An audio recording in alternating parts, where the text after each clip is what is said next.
one of the big lessons I think that we learned, or one of the ways that what we do as foster parents really hit home the most, was in the story of the one. We've only taken one home from the hospital. Weekend with the baby that was in the NICU and then was getting out, was doing well, but sat there for the weekend before we could be released and held this baby in this hospital. And I remember thinking, this is a really strange Mother's Day. I could sit here on my end of it and be very grateful to be in this position, to be able to take care of this baby, knowing that my kids are doing well and people are taking care of them while I'm sitting in here. And another mom is having a really bad Mother's Day and she's not coming back for her baby. And that's a very hard tension to hold in foster care. The beauty of that story is I got to take her home, and then we get to the point where it's pretty clear that adoption's not going to be written for us and her in her story. And a family that we knew had already fostered and adopted, had looked into opening their home again, and through a mutual friend had connected us. And I said, well, I really advocated through the court with the lawyer, with CASA,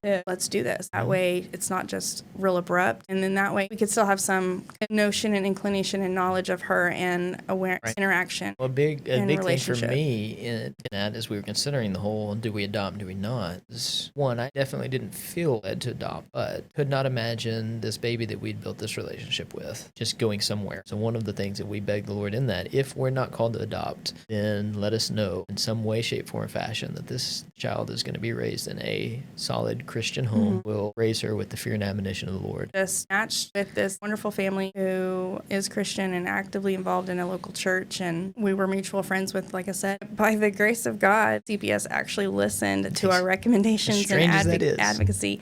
And she transitioned to their home. And the hardest in that, the hard and the good in that is that we know who she is.